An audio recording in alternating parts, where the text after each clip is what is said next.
But he's like this. Oh, I'm yeah. like, he's going to the chiropractor as soon as we leave the racetrack because his shoulder is dislocated. So I said he hurt his arm.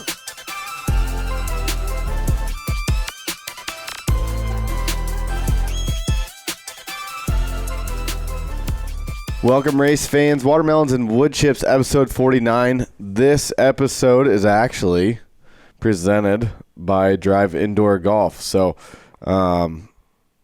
yeah, we got a deal going with them. Drive Indoor Golf, they're over kind of close to the racetrack. About a half mile north. Just down the road. About a half mile north for the racetrack. But it's kind of hard to get there because you can't just cut across the highway. Right, come home. right. Yeah, you got to go down.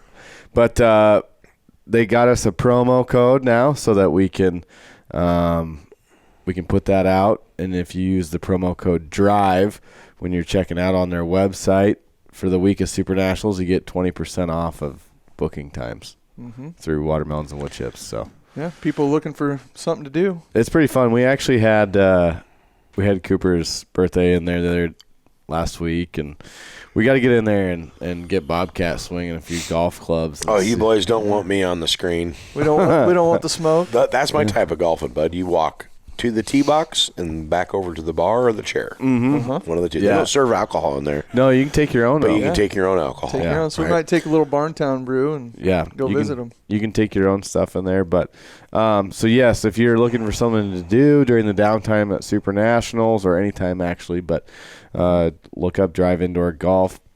You can jump on their website and book tee times. It's driveindoor.com. All brand new facility. Yeah. You're right. Now here, I know a lot of racers will know this. And by people that are race fans that own it. The people that own it are race fans. They support racetracks. They come to the racetrack. Well, actually, I mean, Blaine About supported A new catwalk project. yeah, right. And it's right next to the old Intensity building. A lot of guys used to pick their T-shirts up there at Intensity. So right behind Saints Avenue. Yep, right behind Saints Avenue, which is another great supporter of the Boone Speedway and IMCA Super Nationals. Tracy and the whole gang out there, Becca and Brian and Ashley do such a great job. They do serve breakfast at the Speedway every morning. But I tell you what, they do have the best fried chicken in town. Come on. It is pretty good. I mean, I know a lot of people don't eat chicken on race day, but fuck that. I do. It's good. So you can stop over at Saints, grab you a little bit of buffet. If you do go there, make sure you get the fish. That's really good. Good fish. Yep, homemade tartar. Come on. All right. And then stop over and do a little tea time on the toe tapper. Yeah, it is fun. It is fun, yeah. You can pull up, like they got the golf or the whole deal. You pulled up on the computer and you can pick pretty much any golf course. Like if Honey Creek's on there, and I'm pretty sure Cedar Point's on there. I'm guessing they just whoever Willie? Does it. Is Don Willie on maybe, there? Maybe Might be too expensive for the state park. Right. I don't know. Well, I think they just use the GPS coordinates. Maybe. I don't know. Really? I don't know how, or I wouldn't. It'd be hard to scan the whole thing. I don't know how it works. I wonder how they do it. But I know, like when you played on Honey Creek on the machine, it's like. It feels like pretty you're dead nuts on. Yeah. No shit. Yeah, it's pretty cool. A lot cooler, though. It'd be badass. Like they could guys could maybe put together a little tournament or something that week. Or it's hard to. Possibilities are endless. We talked about doing a tournament, but I think they're just like going to keep it open. You just jump on there and get your tee time and go golf. Just go get a tee time and go golf because I think you can book it for like a half hour at a time. At least you know it isn't going to rain. That's true. That part's not going to matter. Yeah, so if there is weather during Super Nationals, that's a good spot to go. Yeah. Right, even if it is hot, you can go in there and have a nice cool down with a toddy and a tea time. Right. There you go. Yes. Exactly. There you go. You said episode 49? Yes. I was trying to think of guys. Well, 49, you got Nate Whitehurst. Cody Connect. Cody Connect. Yeah. Jason Murray. Jason Murray, that's an old one. Yeah. Jason, the old, And when I said him, Brewster that Baker. reminded me of Brewster Baker. Yeah. Brewster. Yep. Yeah. Yep. Come on. So, yeah. Well, hey, did you hold on before we go no, go ahead. We'll go into championship stuff here. I'm getting ahead of I'm pumped up about it, dude, but it just clicked in my head. I'm sorry. But championships night at Boone Speedway. Well, we had obviously racing before that. I ended up going over to the Flow Night in America, which was pretty cool. Ran around there, got a pace truck ride with old Jer. And how about Jared? Yeah, that was Victory awesome. Lane. That is so cool. I mean, yeah, they threw Jared Robbins in Victory Lane with Bobby Pierce the other night. Badass. So, really? Like, yeah. We were watching it at home, and we're watching on Flow, and then all of a sudden, like, the camera cut, and I was like, I think that was Jared. And I started texting. Colton and Dakota were up there. And they were at my pit, bud. I heard. Colton pulled me a 41 for the heat race. Ooh. Well, which could be worse. Oh, yeah, we're going to talk about it. I witnessed the best okey doke of all times on Tuesday night at Flow Night in America. Really? Yeah. Because you pulled one last night, too. What? An okey doke. What? On what? I just heard you did. Well, we can go into it later, okay, but we're still on Tuesday. Okay, yeah. So we go out there, and of course the big boys are in town, right? So I wanted to make sure that Tyler Erb's crew guys I didn't know if they were too tipped over when we actually met, so I went over there to see what they were doing. And of course, Bo is a fanboy, you know. Mm-hmm. So we get over there, and they're like, "Hey, man, what's going on?" You know, and I'm like, "Oh, all right." You know, they weren't too fucked up to remember me. You know? So we checked that out, and we knew Jer and the gang there at Marshtown Speedway was going to have that place juiced up. You know, as the late models are very abrasive on the racetrack. So he went out and did a little touch-up track prep there right before, right after qualifying. And we get out there, and it was pretty loose. So I'm put right down in the notes that we're going to need more tire dope for a situation like that because we weren't worth a pinch of coon shit. But we hot lap in the Ferguson freight train. He loses a cam on lap 3 right by Foxman there on the front stretch, pulls her to the infield. And we go to I'm starting second row inside. I'm thinking, okay, we're decent here. They're taking top 4. The track's tough because it was, they freshly worked it, which I understand why they had to because of the late models, which ended up making the late models heat races and even the modifieds were really, really good. So we're rolling around there, and they're like, okay, guys, we're going to give you a couple hot laps, check out the racetrack, which, great, awesome.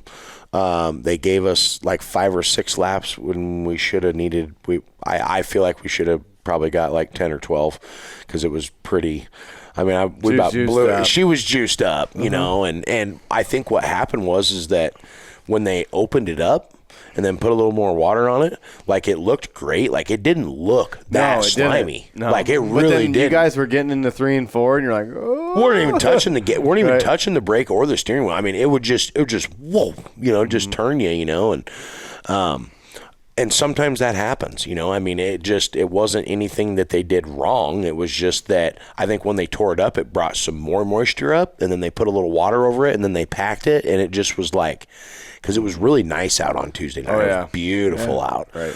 But anyway, so it is what it is. It's the same for everybody. But Riley Simmons is supposed to start 3rd row inside. Okay. And so we roll around there, and they're like, all right, everybody line up. You've seen the track. You got a little taste of it, whatever. Riley Simmons is sitting on the outside front row, and I'm like, man, that's kind of weird because it was supposed to be Lincoln Van Sickle and then the Ferguson freight train and then myself. And then I don't remember who was supposed to be on the outside of me. Somebody I know. Oh, Luke Varen on the outside of me, and then Riley Simmons, and then so on and so forth. And they line us up, bud. Riley goes to the front row outside. They never said nothing. They dropped the rag and just left him. Really? But he's a +4. Yeah, it didn't before even the race even starts. If he didn't blow up, I don't make the show. Yeah, because I don't make the redraw out of the heat. I don't make the redraw or redraw out of the heat. Yeah, gotcha. But I did not have a clue that had happened until because he blew his motor up, and I was talking to Riley or whatever, and I'm like, hey, dick. And he just started laughing because he knew what I was getting ready to give him shit about. And he's like, hey, if they're not going to say nothing. I'm like, I'm like, anytime I've ever tried to do that, like Sarah's really good about it. yeah. Like inside or outside. You know what I mean? Like you're inside, you're supposed to be outside. So I just thought, wow. And people wonder why Sarah checks that lineup the way she does. I'm now telling you. you know. Because, well, like, granted, not that I want Riley's in one of our cars, so I'm not saying anything like that. I'm just saying, like, holy shit, he okey-doed 4 spots before the green flag even drops. Like, right. Well, then he was. I mean, he was fast, He and was then so he distraught was about the thing blowing up that he had to get out of it and stand there for a while and think about it. And I don't know what he was trying to do. Like, he was helping us. Is that what it was? Yeah, we were packing the track. Giving you a little time to pack Giving us her a little in? time to pack her in, yeah. All right. Yeah. So he okey-doked you guys, then he okey-doked the track crew. Correct. Okay, yes, I get it. Yeah. All right. But I just had never seen that. That's a new one on especially me. with the start of a race. Like I can see maybe in a feature, like if some guys in the back aren't trying to line up or the receivers aren't working, and you're just like, whatever, leave them, you know. Right. But yeah, I was just flabbergasted by that. But Interesting. it worked out or whatever, you know. I mean, Got the redraw and pulled a 11. Oh yeah. Yeah, I pulled an 11. Yep. And I was just that was the first time I'd had the car out since I rolled. And I was absolute dog shit. Just didn't want to go forward. It just wasn't good. I don't know. I just wasn't very good. So I'm like, man, we got to go back to the drawing board. We go back to the shop. And I thought that some of my front end parts were okay. They seemed okay and whatnot, but they were definitely not okay. So we went ahead and completely changed the front end again and did some different scale shit and felt pretty good in the B feature, but was absolutely trash in the A feature. Just wasn't good. Back to the drawing board again. Is what it is. Yeah, 2 weeks to go till the big one. 2 weeks to go till the big one. Yeah. It's not really the greatest time to be on the struggle bus right now, but we've kind of been on the struggle bus since July. I don't know, man. It just anything that can go wrong, like, you know, when you're in the shop and you're working on something and you either, you know, you're dropping shit or you're snapping bolts or you're doing, like, anything possible that can go on right now is going on in the Bobcat's life, okay? Yeah, it's just been brutal, boys. I'm, like, over it. Right? I am. I'm so over it. But at the same time, I'm like, holy shit. We're 2 weeks away from Super Nationals. Yeah. Yep. Like, that's insane. Yeah. Time marches on. Time marches on, baby. Come on. I mean, it is. Would they have? Well, we can talk about that. How many total cars did they have last night? 203. Yep. It shows a lot more than that because the first time winner one, it doubles them up because the guys ran. Yeah, but there was only 15 of those. Right. So just But wasn't whatever it shows, take off 15. Yeah. And that's what it'll be. But I don't think.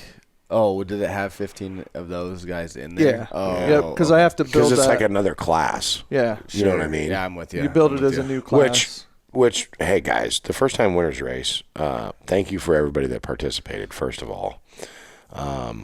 We gave out a lot of cool stuff. All the guys pretty much listened about coming to the infield. Had a couple. Yeah. But, There we go. you know, I think heat of the moment shit, you know, they wanted to maybe just kind of go back. Right. They all came back down to the infield, which was so awesome. You know, I told all them guys, you know, hey. I saw you high-fiving. Thanks. Yeah. Well, man, it's like it just gave me Damian Elliott. I thought for a minute, I'm like, holy shit. Like, this is, you know, and then Danny and I are really good friends. Well, I consider us really good friends. I don't know if he does, but I think he does. But he was running really well. And then Andy Tiernan, you know, but then I'm like, holy shit, Lloyd Henderson, 78 years old in the 32, rolling in on inside row number 1, picking up a top 5, first top 5 in the last decade. Lloyd getting that extra $100 for the oldest finishing car. I mean, I leaned in there and gave him that, and he goes, well, you know, that's, I said, there's about $400 in there with the extra bonus being the old guy and finishing, you know, and he's like, man, Jonathan, that's more than I made sometimes in a whole season back in the day. That's funny. And I don't know if you guys know Lloyd or not, but he's about 6'4", about 78 pounds. One of the nicest guys ever, nice. you know, just super nice. One of the very low-end budget racing. Just happy to stand on the loud pedal. Yeah, same car. You know, he had never had like a really nice car, and my dad gave and it's the same car that he raced last night. Mm-hmm. And so to see him out there at 78 years old, like the first 2 laps, I'm like, holy shit, Lloyd's got a little push in the center, but boy, that baby's barking coming off the corner. Come on. Had a little pep. Yeah, I'm like, fuck, 78 years old, boy, the old right foot still got some lead in her. Yep. But they ran, in my opinion, the first time's winners race was better than the modified race until about lap 12. And then the boys really were like licking their chops and needed some chapstick and needed a roll of duct tape in each one of them cockpits last night. Couple, I mean, couple. But it's always. Sorry, not to interrupt you. Go ahead. I was gonna say, watching like Andy Tiernan, dude, he was just like ripping the top. Like he did not. He's like, I'm gonna try and win this. Did you? You should have heard the Him motor. and Taylor were just him and Griffin Taylor were beating and banging. Yeah. Yep. We gave out so many cool things at that race. Like Tiernan, I mean, but it sounded like he was USMTS 9000 at the flag stand. He was ready to go. Right. And what's really cool about it, too, is all those guys, you know, we could kind of go over and congratulate them, thank them for coming and signing up for the show and stuff. And we had a lot of really cool stuff. Like 6th place was, you know, 4 wheels, $100 gift card. $75 gift card from Speedway Motors. I saw you plus had a whole $100. stack of stuff. You're just like, yeah. I mean, we raised roughly over right around $6,000 of stuff for that. And I mean, people, you know, Brandon Hallberg Racing, Brandon and Shannon donated $100 to Fastest Lap. Dynamics did a drive shaft. I mean, there's just Joe Harris, this guy, like I was saying, donated the $200. So I had Chad Reed donated $200. He signed in. I was disappointed. I thought it was the motocross racer. Yeah, well, bud, I did too when he messaged me. I mean, he does have a cool straw hat For sure. Okay, He does. But I didn't even. I had never met him before. Well, I had, but not anything. But he's one of the guys that gets a free pit pass out of Jarrow over at Marshtown. Oh, okay. Because he stands up on the dirt mound, you know, out back. And so just everybody that really got involved with it, and Pretty thank good you, group. because it was, you know, Riley Simmons with Simmons Tools. He thought it was still $300 because we didn't change the flyer, but we had already had Joe Harris had donated $200, so I already made it $500 to win. And then Riley's like, well, shit, let's just make it $700 to win. I'm like, pfft. So then Riley, you know, gave his pit passes. I gave his 4 pit passes that he got to just some randoms. That's what he wanted to do with it. They weren't able to make it. And the people looked at me like, You're doing what? One of the gals signed in. She's like, well, that was nice of Jonathan to do. This is a VIP band? I'm like, yep. yeah, I mean, so thanks to the Boone Speedway too, for helping us or giving us the booth and doing that and making it kind of a special deal. There were some people, you know, Joe and Bruce Mormon showed up last night with their granddaughter and her, I think it's her, is it her boyfriend? Okay, her boyfriend, Puerto Rico. So they'd never been to a dirt track race. You know what? I am such a good PR guy for Boone. I bring people that have never been to the Boone Speedway all the time. I want a percentage. I mean, Kathy, I'll be calling you on Monday during business hours. Just kidding. But so they got to come and experience it. They'd never been to the state fair. So they went and did that, and then they came up, and I'm like, hey, man, you know, check it out and everything. And but, yeah, I think Coty did an excellent job on the mic. so we got to get into that, too, how that all came down. Okay, well, go where you're going, Coty.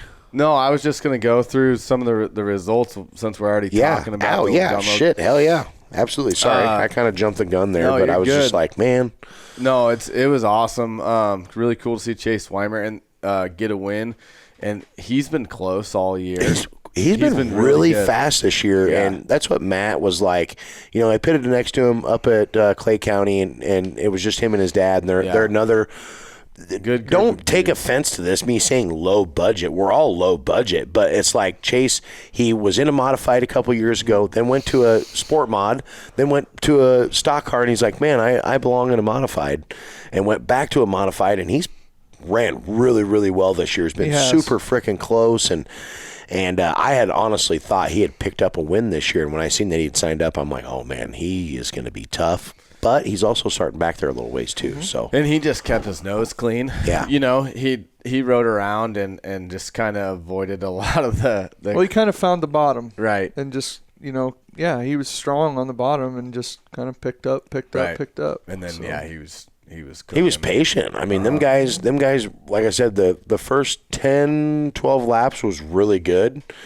They were running 2-3 wide. And I'm like, okay, none of them really know. Like sometimes you can watch somebody race a line for 15 straight laps, and then you go out there and you run a completely different line. Mm-hmm. Well, and I don't want to. You know what I mean? I don't want to knock these guys, but there's a good percentage of them that sometimes 10 laps is the most they see. Right. 20 laps is a lot. It doesn't sound like a long time, but it is. Correct. And even 15 to 20, it's a big difference. Yes, and the track changed during that race for sure. I mean, the hobbies chewed it up and made it to where it kind of took a lot of that slicky shit away from the middle to the bottom. Even on the top, they kind of threw some shit up there. Guys had some bite. And then you could see that the racetrack was starting to change because they were racing all over it, and then they started finding the banana peels and stuff. Yes. So a few of them found their way out. Now, think about this, boys. We've talked about it, and this whole double features bullshit. Them guys were spinning out that had spun out or had, done whatever they had done. They missed each other for the most part. They did. I mean, everybody that they'd spin out, they'd all just kind of swerve around, and most of the time they got it going back again before the yellow had to come out. Yeah. My guys that made the show, they had 10 cautions. Jeez. Yeah. There was some pucker moments. Oh, bud. We saw some. We thought there was dollar signs flying out the windows a couple times. Right. Well, going through the rest of the results, Chase Weimer picks up the win of the first-timers race. Andy Tiernan second, Griffin Taylor third, Tommy Belmer fourth. Led that thing for forever. Lloyd Henderson going fifth and David Solberg sixth. So Solberg led it for a long time too. Yeah. So it was quite the deal. But then we go into our. Going back to the mod lights, BZ was leading that thing forever, and then they caught those lap cars, and he kind of, like I said, used Jonathan's word, okey doke. He got okey doked, but and got picked by the lap car there, and Zim, and Josh May ends up getting the win. But so speaking of that, did you guys see the shirt that they had made? So Jane came down. And she was giving me shit because she heard me on here talking about her being, Jane. So she's like, I got to show you something, but I can't show you until later, so that we can ensure that we get the championship. And on the front of it says something. Gosh, I'm gonna screw it up, but it says screw it 2A mains. No, that's no. I'm talking about Brian Ziem. So he wins the championship, and at the front of his shirt says, yes, Jonathan or something, my mom is savage, that I said. And then underneath of it says Watermelons and Woodchips podcast. Does it really? But then on the back of it says, but I am a track champion. It's cool. And green lettering and shit. Like, she showed me a picture of it. We'll have to get one from BZ. That's cool. But she made him put it on. But That's awesome. She and BZ's little pup, she's just as cute as ever. She come down and she was watching Grandma's phone, and Jane was giving me a hard time because I'm like, well, Jane, I like you. Like, I just think it's really cool that you used to be like doing this to Roach. So it was cool to see him pick it up. Although the green, I love it. It's just, Dude, I love it. I didn't like it when I first seen it. He drove by in the pits and I didn't even know because Ducky. I was in the booth, and then when I come down for the intros, I'm like, whoa, what's this? Yeah, right. And I was Because he didn't run anything when he came out to run the feature. Mm-hmm. Yeah. But in the infield, when I came over, sitting there, I mean, Katie was like, man, it looks pretty good. And I'm like, okay, it does look pretty good. It does look pretty good. It's just so different from what he normally does. Yep. But I think it really pops now. The gold deck, I don't know what that cost him, but it looked like a lot more than 24 carats. Just saying. Okay. So I was a little disappointed that he couldn't. It was 46 carat. Right. Yeah, that's what it was. 46. Yeah. 46. I was carat disappointed. But, it's always nice when you're a track champ or you get the title to win the race. But that didn't happen in any class. Did it? Yes, it did. Who? Sport mods. In a big way. Oh, yeah. Oh, 'cause yeah. it cost me $300. In a big way, and we definitely got to talk about that. We're talking about it. All right, so let's go Hammer through the rest of your mod lights. Josh May picks up the win. Brian Ziem goes second, gets a track title.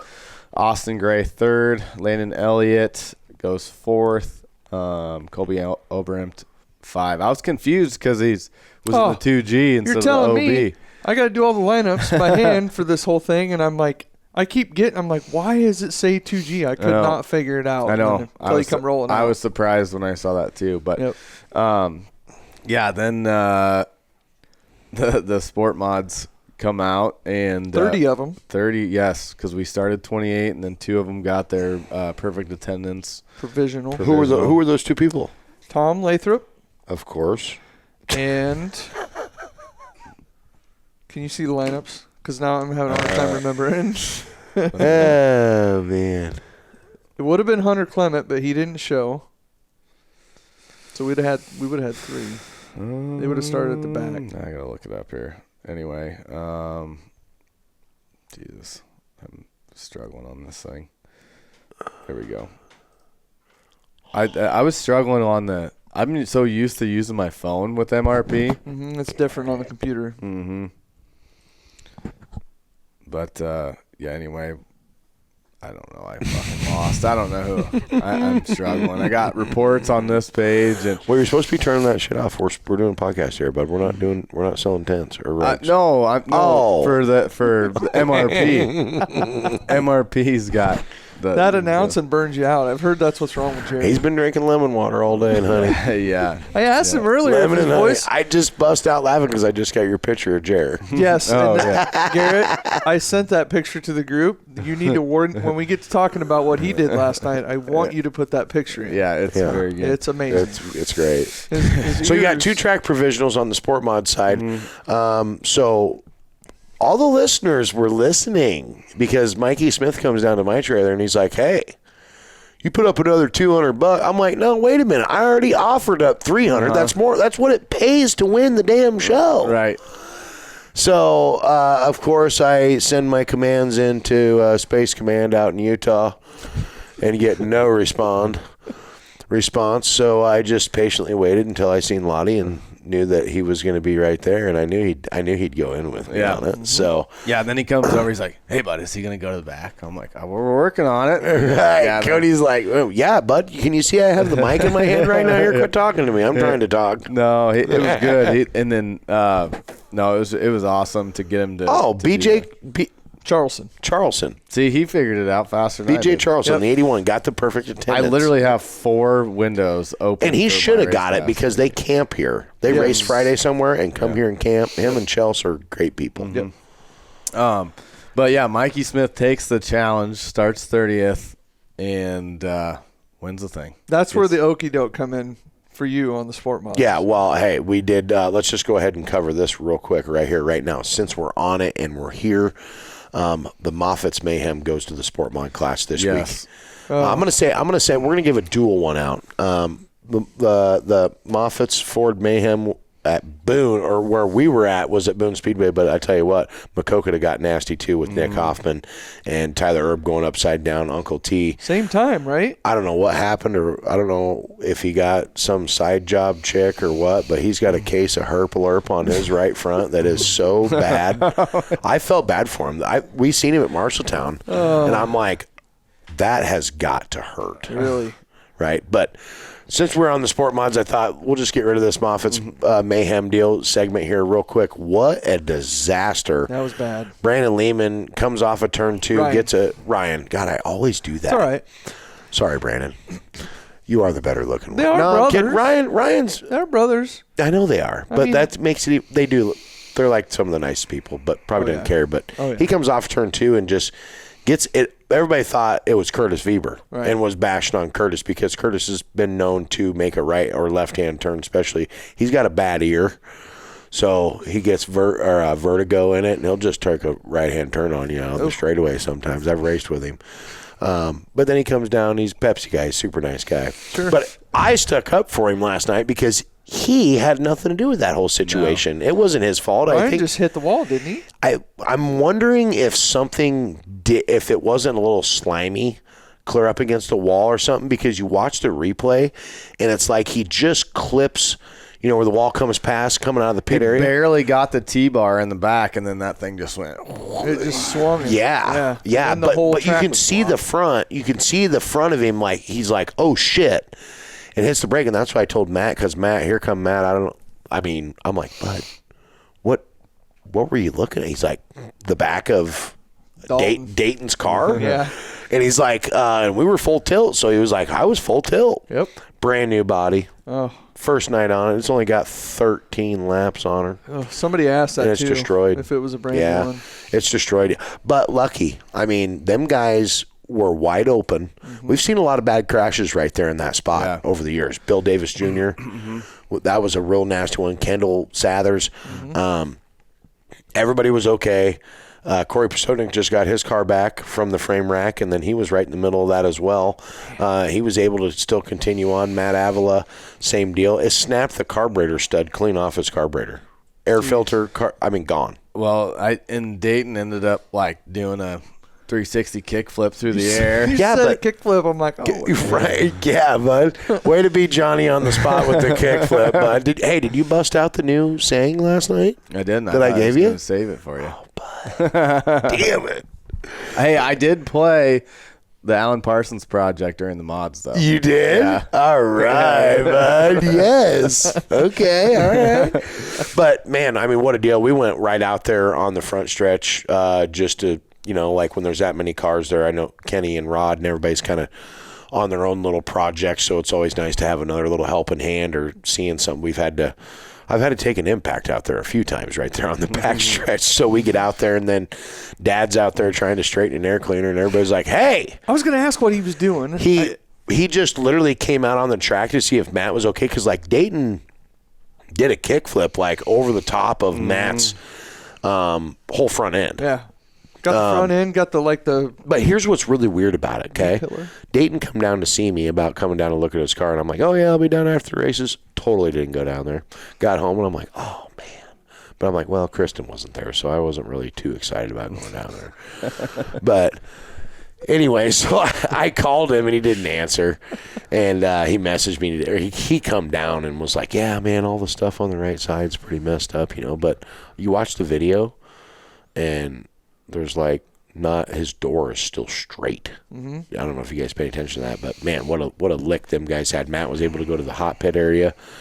He continued. He continued on for a minute, and then he came back to his pit area, and his idler arm was facing forward. Everything on the front end was smashed, but the nose bar, solid, never even touched. Never even touched it. And that was the original front bumper on that thing. So that was what he was more disappointed about, is that he couldn't post on his for sale that it's got the original front bumper on it. But, man, what a crash. Yeah. What a crash that was. Glad everybody was okay. All the safety equipment did what it always did. But that also really set up Mike for, he didn't have to pass five good cars, because Lehman was he running third when that happened? Third or fourth?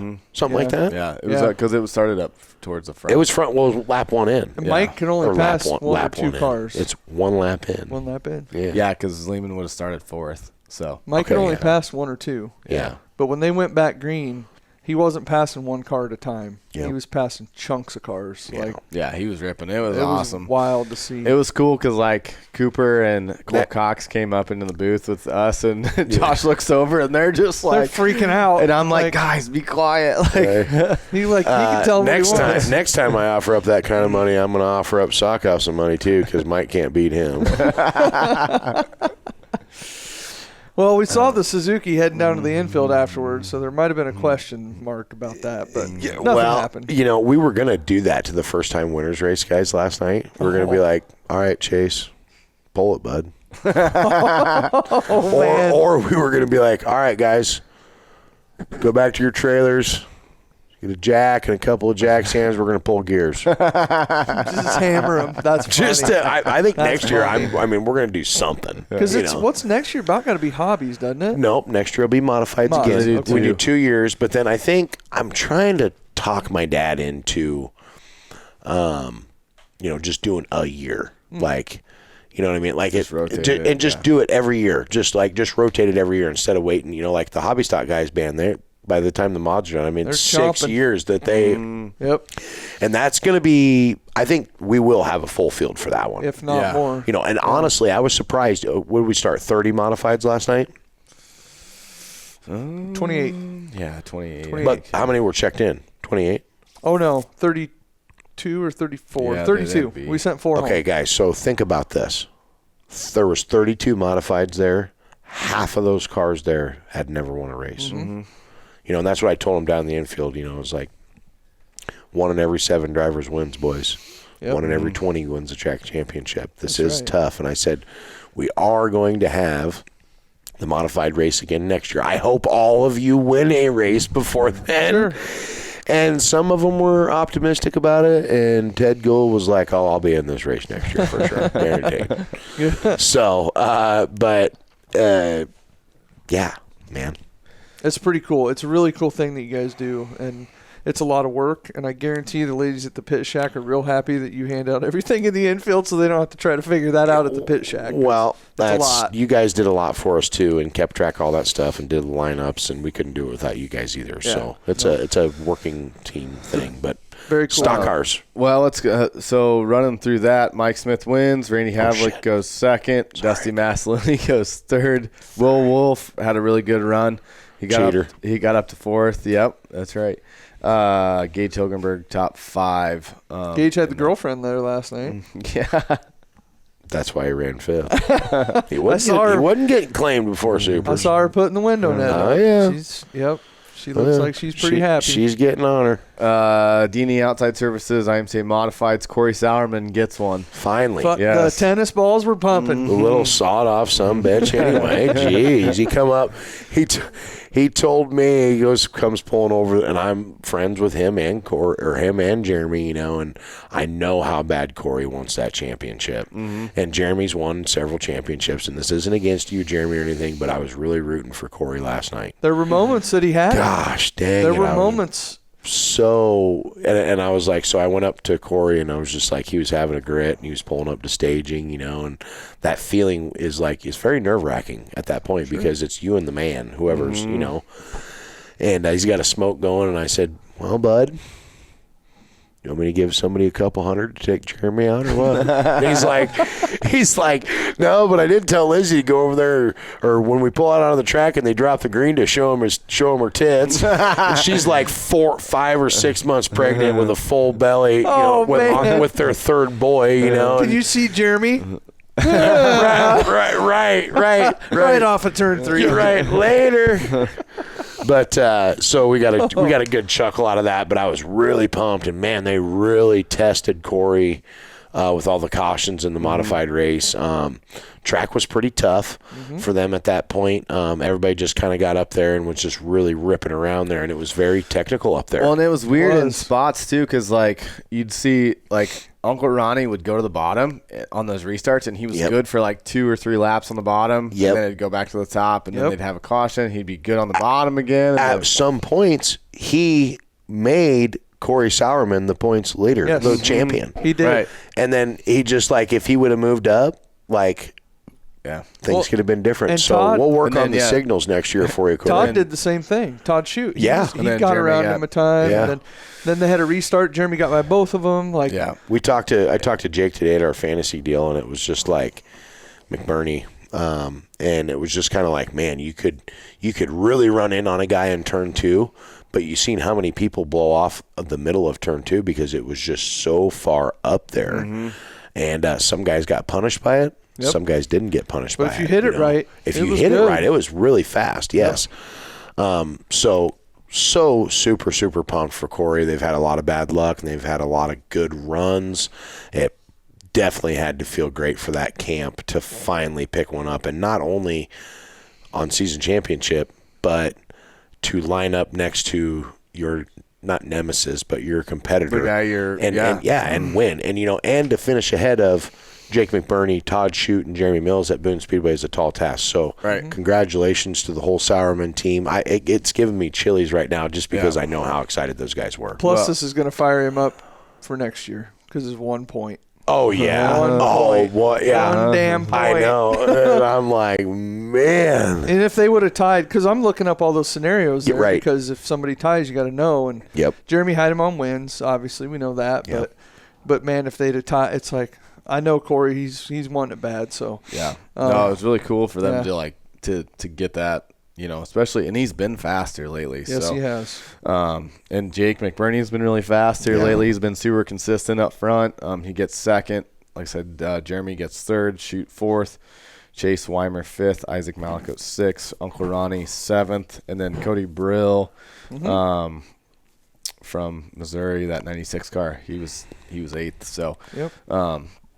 yeah, guys moving through the field. Stock cars, another one that was really close on points as well. David Smith and Jimmy Gustin were 3 points apart, just like the other two going into that one. I wonder if Jimmy will have anything to say about that initial start. I don't know.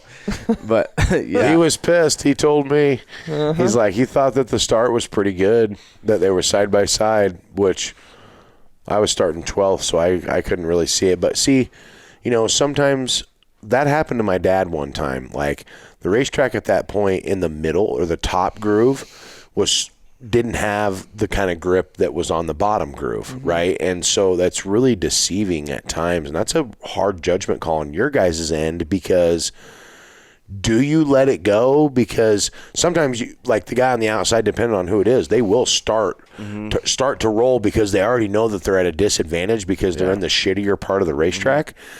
I'm not saying the racetrack's shitty. I'm saying in that moment of we've all been there. It happens at every damn the racetrack. grooves are changed top to bottom. Correct. So depending on where they're at, right, like one of them You can always fire better off the bottom. Especially at Boone. I agree. But sometimes too, though, we've seen guys where they'll go clear up here.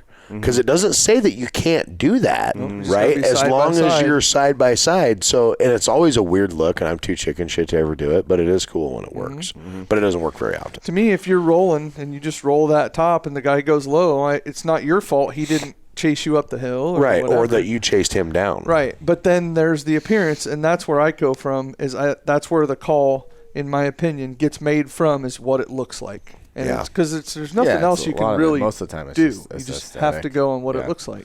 Yeah. And that was what he did. So and that was our new flagman last night. That was his call? Gerald Van Sickle. You got it. He made the call? He did. Yep. Yeah. And that's the flagman's call every time. Oh, well, not every time. It'll come from the tower when it's real bad, like very obvious. But, yes, that was his call. So, yeah, Jerry on the sticks. I'm going to say, Jerry on the 2 sticks. First of all, I don't know if he was breathing or had his head around the glass, but he got tan real quick. Oh, man. Yeah. Okay. Yeah, insert photo here. Yeah, right. Garrett, yeah, literally. And then I'm going to go ahead and say it. If there is not another flagman out there that starts throwing the black flag like Geraldo did on the flag stand. He put on a show. Boys. He said that's the first time he's actually flagged an actual race at Boone since he's worked there for 15 years. Yep. Well, there's reasons why. I'm kidding. No shit. Yeah, no really? shit. I didn't realize that. I didn't know that either. I thought he did an excellent job. There were times that he would get on the race receiver and be like, "Come on, guys, let's go, let's get lined up here." Like, we need that. Yeah. We need that. Like Colton, he's like, "Okay, guys, welcome to heat race number 6. I'm kind of thirsty, but hold on, Bobby's on the computer right now." But you know what I'm saying? You know what I'm saying? Like Colton's more, like he's way more polite. Oh yeah. But then like when he's a dick, it comes like I know how it is, and I'm thinking, "Oh, he's being a dick." Yeah. But some people are kind of like, "Whoa." You know what I mean? Like some people need to be like, "Come on, guys, get your shit together. Right. You know where you need to be. You're supposed to be inside. You're supposed to be outside." Like, so I thought Jerry did an excellent job. I mean, I'm telling you, we got to find the video on IMCA TV when he is literally. It's in one of the last stock car qualifier. He's black flagging the blue 84. Oh my God. And he is like, bud, he's like this. I'm like, he's going to the chiropractor as soon as we leave the racetrack because his shoulder is dislocated. So he said he hurt his arm. Yeah. No shit. So I talked to him. Oh, Jerry's got a bag ice on it today. So I talked to him because there was one restart towards the end that I saw him go throw left-handed.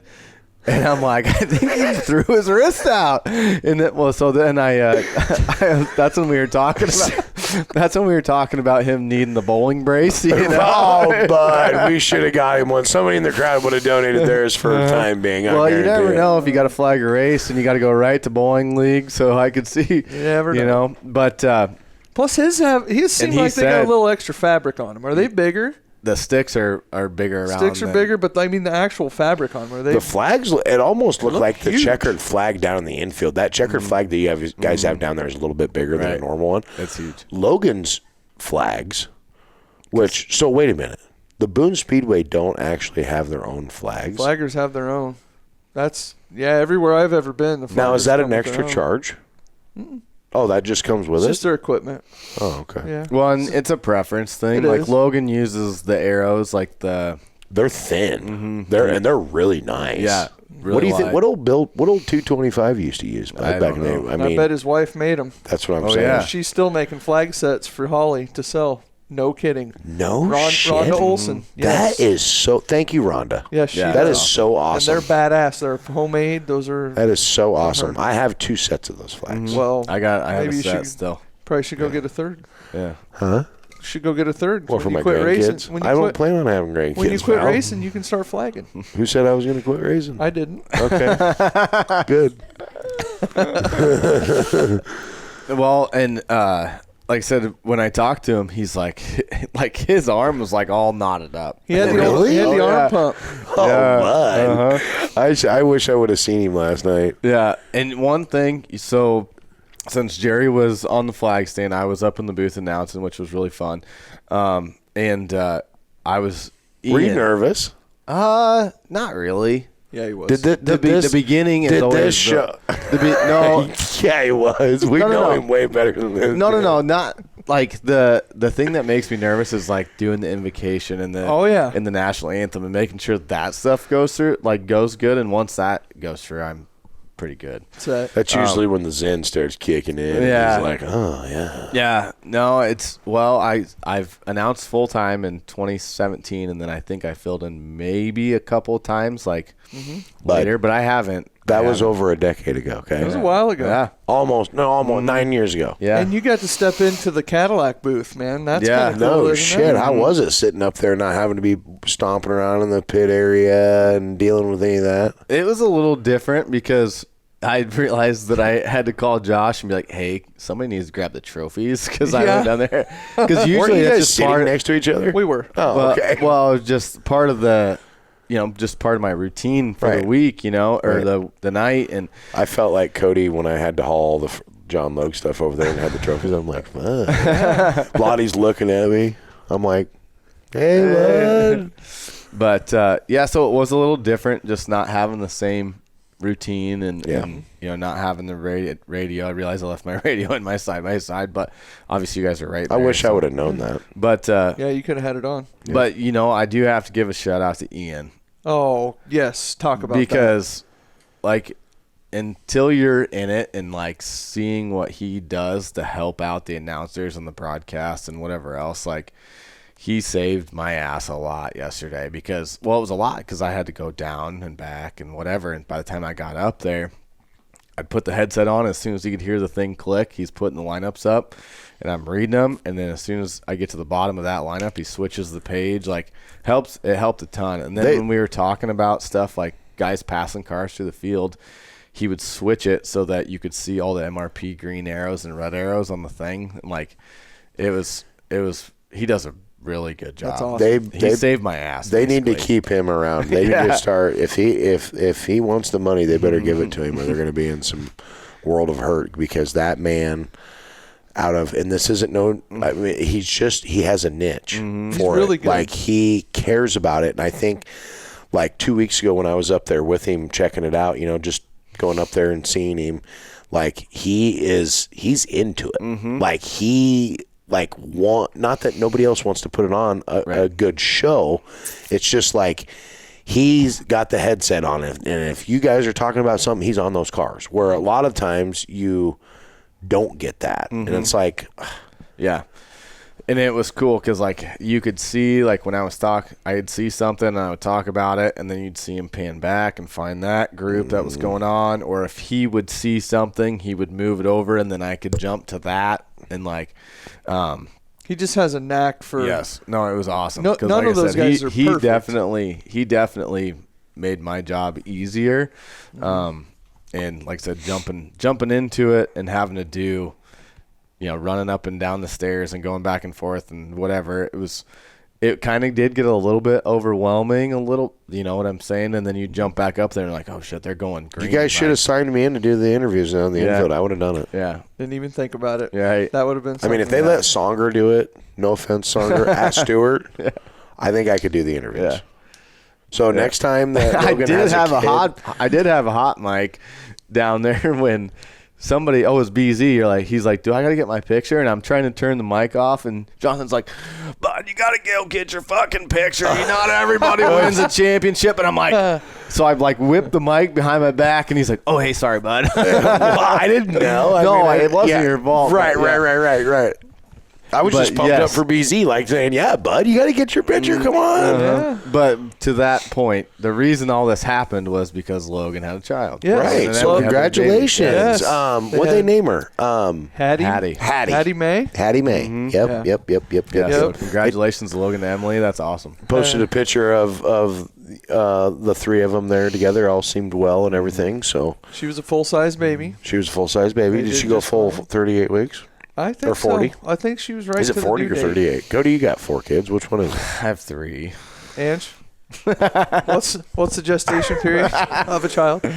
40 weeks. Yep, 40 weeks. 40 weeks. Katie's down here saying 40. I didn't hear her till the last second. She's throwing hand signals and everything. But yes, congratulations to Logan and Emily. And absolutely. We will be seeing Logan on Saturday. It was cool to see, that's what, was so cool about last night is that there's so many good people that they have at Boone Speedway in positions that are willing to just jump in and do whatever if they just let them. Yep. And I think that the last night really, really proved that people there are very versatile and can do things. Although I'm a little disappointed that the track doctor didn't flag. We had another flag man. We do. And apparently he's like the emergency quarterback. Right. Like everybody else is dead. And right. We need him to step in. Because we had him set up to do the airs. Right. Yeah.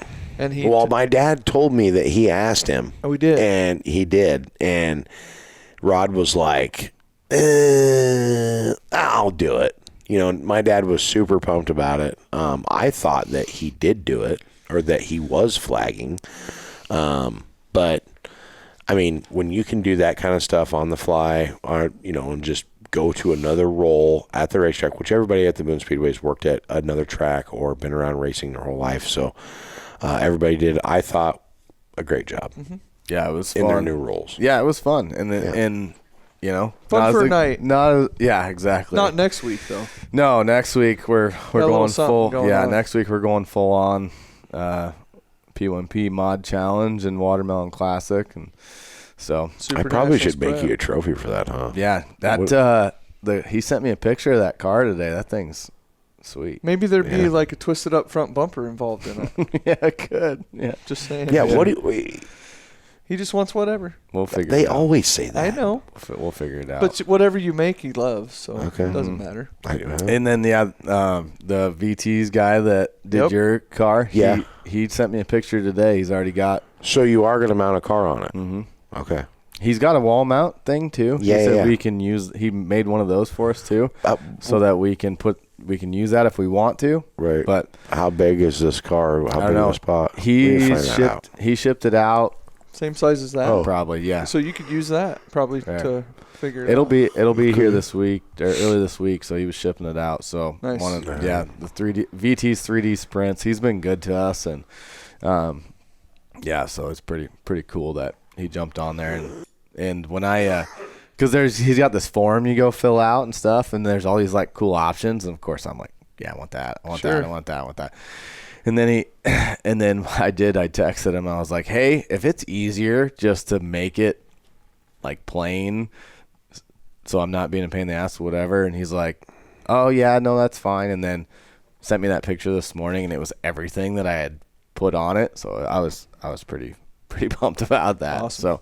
So, but anyways, let's go through the rest of these results. Are we still on stock cars? Yes. Oh my. It's okay. David Smith gets the win. Josh Daniels goes second. Jimmy Gustin goes third, gets the track championship. Hunter Smith goes fourth, and Blake Lehman goes fifth. Devin Smith sixth. Meineke seventh. Chaz Baca eighth, plus 16.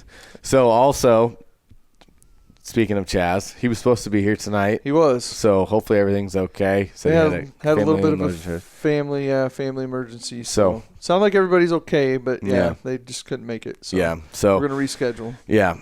So Chaz was supposed to sit in with us, but we'll get him back. Well, that's 2 in a row because Mawhinney was supposed to. We never even talked about Mawhinney last week. Jonathan Mawhinney was flying in from Vegas because he had some stuff to do over at Andy's, and so he was coming in, and then his flight got delayed, so that's why we had no guests 2 weeks in a row. Yeah, and then he went to his knee got hurt. He's hurt, so I don't know. He was going to go to the doc and see if he's going to even be able to, I think, come to Super Nationals. Oh, really? Yeah. So we'll find out. I'll message him. Interesting. Yep. Let's see. So hobby stocks, Big Willie style. And Jimmy got the points by 1. Yes, he got it by 1. 2 in a row, 1 point difference. Yeah. Will Smith gets the win. Corey Vanderwalt goes second, gets the track title. All he had to do at that point was take the green. He had to show up and take the green to win that. Braden Gifford goes third. Eric Knudsen fourth. Joey Young fifth. Wayne Gifford sixth. Solomon Bennett seventh. And Seth Butler in eighth. So there's that. And then the green to checkered, I believe, as the hobby homer would say. I believe. And it was wild, too. Because Dylan Hill got spun out over there and then kept going. And then they were he was holding his line. Basically ran with the leaders. Yeah, he was holding his line, but he was just as fast as those guys. And well, I mean, he won last week, so of course, obviously he is. But yeah, it was. It made it interesting for sure. Yep. So. Especially after the race, I saw. Oh really? Saw Snapchat. Oh. Yeah. Might have been a little meet and greet. Yeah, I didn't see that down at the 5 pit. So gotcha. And then we had the Ayers Vintage Series, John Logue Trucking Ayers race. Tracy Quigley gets a win there. Bruce Yeager second. Bart Miller third. Brian Gade fourth. Travis Heyer in fifth. And we had 13 of those guys. And John started 10th, got up to second right away, and then ended up getting the lead. And looked like he was going to run away with it. Yeah, well, then that 22 kind of found the top a little bit, and it looked like John was just a little bit snug in the center where that 22 could drive down the corner a little bit better. But obviously, too, like you don't know how far ahead you are, and it kind of looked like he was just maybe cruising, too, just didn't know if anybody was there. And then all of a sudden that guy's there, and they catch a lap car, and I thought that lap car was, like, going to stop. Mm-hmm. And that's where they kind of got bottled up in there, and John was the victim of circumstance on that deal when they were trying to go 3 wide with the lap car. So took him out of the race there. He was slowing down. The serpentine belt come apart. It literally had 2, like, they're a slotted deal or whatever. It just had 2 of the outside and 1. He's like, but there was only a couple laps left. And I'm like, it's $50 to win. He's like, I don't care, And then that guy, they got together, and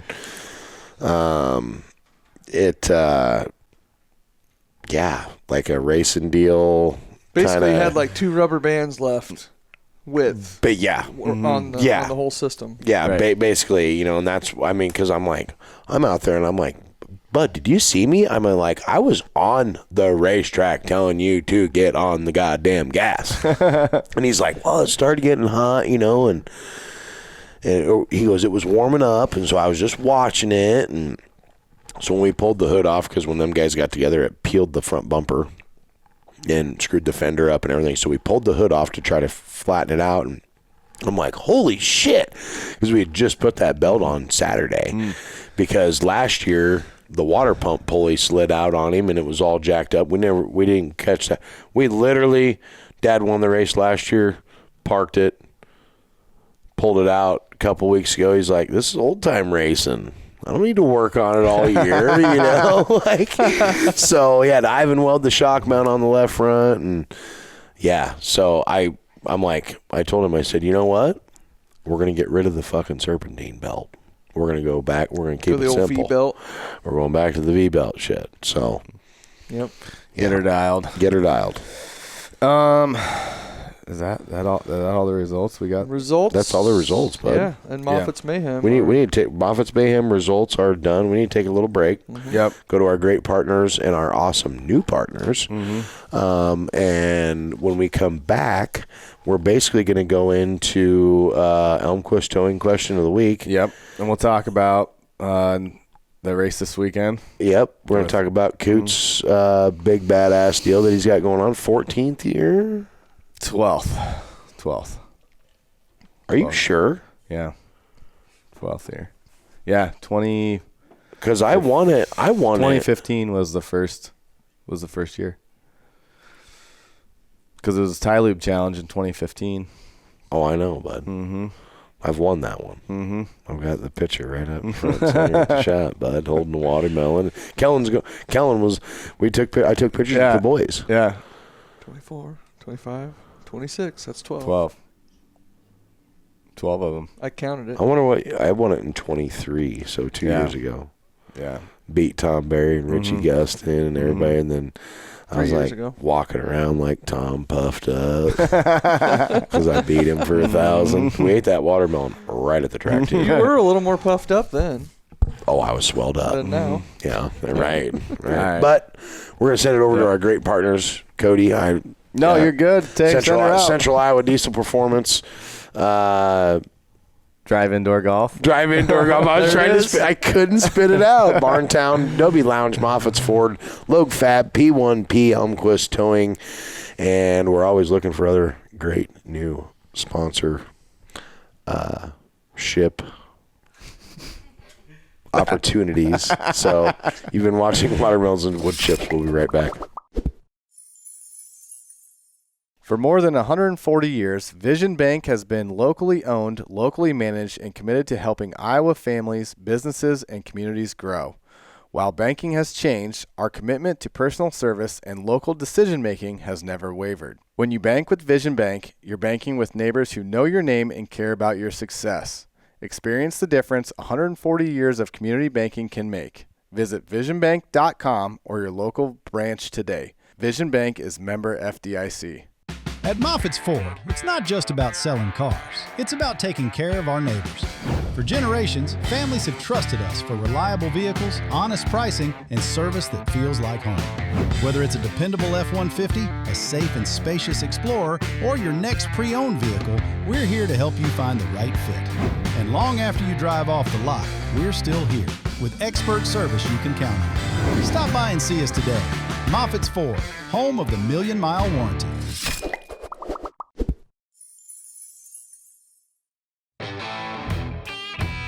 Welcome to the Adobe Lounge located in Boone, Iowa at 915 West Maney Eisenhower. Our hours are Monday to Friday, 1 p.m. to close, Saturday and Sunday, noon to close. Come enjoy some of the strongest drinks in town and the best homemade pizzas around. Whether you're stopping in to relax, meet friends, or grab a bite, the Adobe Lounge is the place to be. See you soon.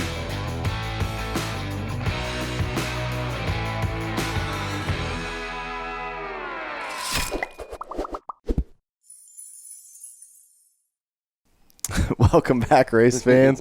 Watermelons and wood chips. Like we said, this episode is presented by Drive Indoor Golf in Boone. So, but some other, we were just talking off air, some cool stuff coming up with the Adobe Lounge for Super Nationals as well. You've talked to your dad, and he's going to open her up at lunchtime so people go get pizzas during the week of Super Nationals. Yes, the Adobe Lounge, one of our great sponsors here, the Watermelons and Woodchips, is going to open up. Their regular business hours are 1 to close on during the weekdays, and then noon to close on the weekends. But for Super Nationals, for all your race fans out there, we are Dad and Steph have decided to open up the bar at 11 a.m. So you can go up there and grab a pizza, a pizzone, or, well, I call them pizzones. I don't know what they're really called, but calzone. There you go. Yeah, pizzone. That was amazing. That stuff. Yeah, they are really, really good. You can stop up there, but it's not just about going up there and getting a pizza and an ice cold drink. Watermelons and Wood Chips and the Adobe Lounge have linked up, and we are going to do a giveaway at the Adobe Lounge.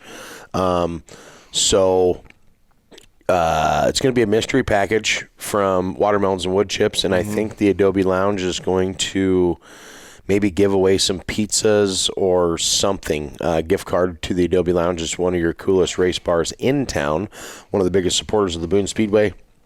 So how it's going to shake down there at that deal is you're going to go into the bar and order an ice cold drink and ask to be thrown into this drawing. You're going to fill out your name, your address, and your phone number, and we will draw for that cool mystery bag and stuff Saturday, Thursday, Friday, Saturday, I don't know, whatever day we want of Super Nationals. And then we will announce the winner on the show and get you your stuff. So kind of like a little scavenger hunt. You can go to the – I mean, we should do that. Yeah. That'd be kind of cool. Yeah, that would be cool. Sweet. Like we could do one at the like a little drive-in. Yeah. Yeah, that would be sweet. You have a little punch card. Which places you go to. Yeah, it'd be like a poker run. Yeah. You know? Right. You could have one up in the tower, so if anybody has questions for Josh, he can punch their ticket. Yeah. You come at the right time, you might get punched a different way. Right. No. Yes. All right. But Kidding. Seriously, all serious aside here, the Adobe Lounge, we're doing a giveaway through Watermelons and Wood Chips. It'll be a nice little care package for someone. But it's not just that. So, and maybe by then we might have some other cool stuff to throw in there too as well. So, make sure you check out the Adobe Lounge, opening up at 11 a.m. all week of Super Nationals, Monday, Tuesday, Wednesday, Thursday, Friday, Saturday, and they will be open early, I believe, on the Prelude. They will also be having some stuff going on. Always have stuff going on for the Iowa State game. State game on championship day at the Super Nationals. So stop in there. The only way to win is to go there and put your name in the hat. Yep. So we want to thank the Adobe Lounge and everybody here at Watermelons and Wood Chips for putting up another cool thing to do. Well, it's just fan interaction too, right? Correct. Like just try to get people more involved and you know, like we have people that support the racetrack that are racers and fans and. Well, I tell you what, here I'm just gonna sweeten up the deal right now. Logue Fabrication is going to buy one pit pass and one grandstand admission that we will draw for Saturday. So that's the highest pit pass that you can get on Saturday. Championship Saturday.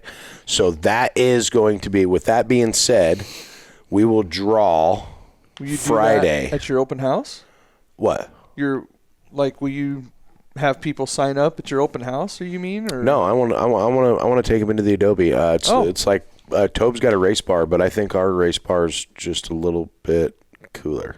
No jabs, Tobe. No. He does have some cool-ass body panels. You're entitled to that opinion. He has a lot of body panels. He has a lot of body panels. Dad's not about the body panels. He's more about the old-school pictures and shit like that. So and maybe one of those lights. Maybe one of those lights, yeah. Really he does have one of those cool lights, yes. But I'm going to go ahead and just sweeten it up right now just because I like to give stuff away to people that want to interact and interact in our sport. So Logue Fabrication is putting up 1 free pit pass and 1 grandstand admission.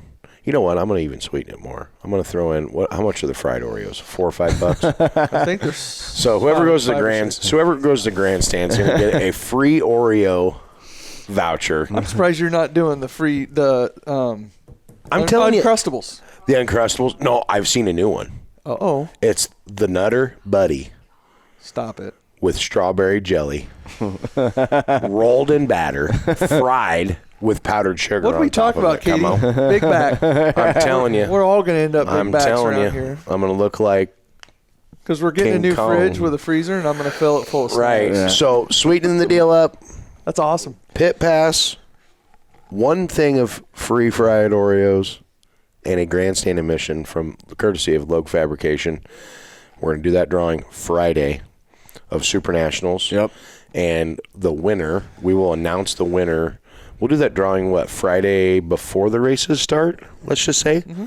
I'll go up early Friday to the Adobe, and we'll get the deal, and we'll do a drawing, and we'll post it Friday afternoon, and then you can redeem that. Maybe even go live and do it. Maybe we can go live and do it. Yeah. But we'll redeem that wherever we decide to redeem that at. I'll let you guys know. So stay tuned and pay attention to that. Yeah. Badass. No, that'd be but before all that stuff happens, we got a way big race that's been going on for quite a while. We got a lot of money on the line on Saturday at the Boone Speedway. You know who runs that?